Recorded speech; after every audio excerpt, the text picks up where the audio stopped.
Ooster's Night Song, written by Adman, illustrated by Andre McLean, narrated by Adman.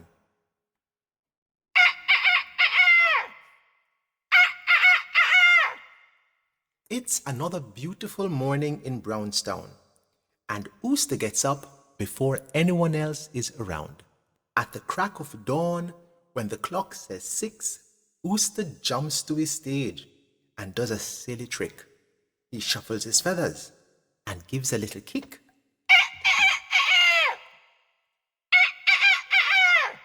Get up, people of Brownstown! It's a brand new day! But at night, after the day is all done, Aatoo the Paatoo flies to the trumpet tree to sing her night song. Her song, unlike Ooster's, is soft, soothing, and sweet. And when she sings her lullaby, the entire town would fall fast asleep. And then would come another day, and Ooster would do what he did best in the same old way.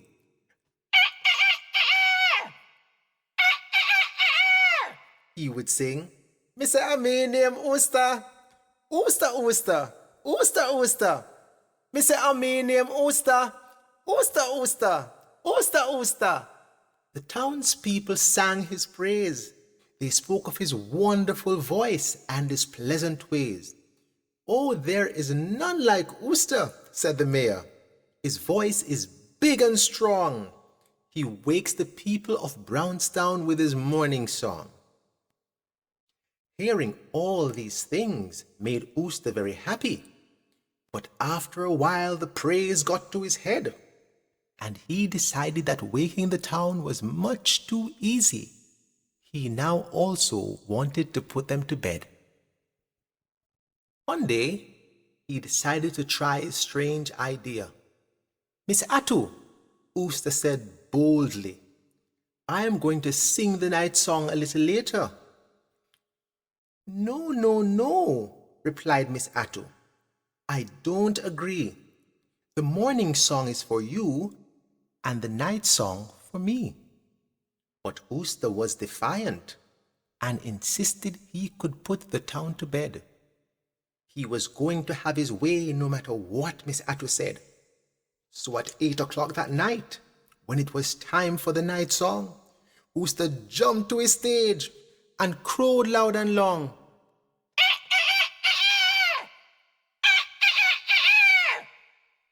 The people in the town jumped out of bed in fright. Why is Ooster singing his morning song at night? At 9 o'clock, Ooster crowed again and again. His crow rang in Brownstown until the clock struck 10.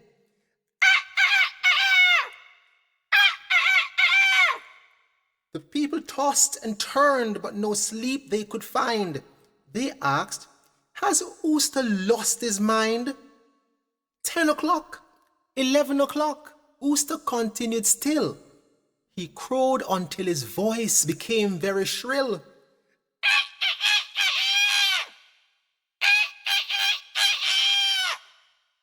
The people in the town started to huff and puff. "Mayor, Mayor," they cried, "it's time to tell Ooster enough is enough." So over to Ooster everyone marched to tell the usurper this crow would be his last. The clock was about to strike 12. Ooster was still on his stage. Everyone was looking at him with a hostile gaze. But with his mouth open wide and his wings by his side, he tried as hard as he could to crow. But there was no sound. It seemed his voice had died. The townspeople then burst into laughter, and Ooster was so ashamed that he flew home and no one saw him after. The next morning, there was no crowing, no morning song, no Ooster singing loud and long. Indeed, this was a strange moment in Brownstown. The morning had come, and Ooster was nowhere to be found.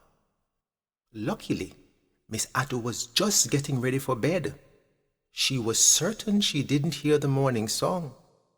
And then she remembered how Ooster's plan went all wrong. So she quickly looked on every housetop and peeked up every tree, but there was no sign of Ooster. Oh, where could Ooster be? Miss Aatoo was frustrated and about ready to give up searching for Ooster when she saw him peeking from behind some bushes with his face hanging long, wings hung lazily by his side, and his mouth without a song. "Ooster, Ooster," Miss Aatoo called out, but he didn't even reply. He just shook his head slowly and made a big sigh. "I am sorry, Miss Aatoo," Ooster said ruefully. "I should have never tried to take your place." "It's okay, Ooster. I have already forgiven you. Now come on. You have a song to sing. Stop hiding your face. We all make mistakes. It's a part of learning. And as we learn from each mistake, it keeps the wheel of life turning." It was then that Ooster realized that even though he had made a mistake, he still had an important part to play, and that there were people depending on him to play his part each day. So he quickly ran to the stage and crowed loud and long,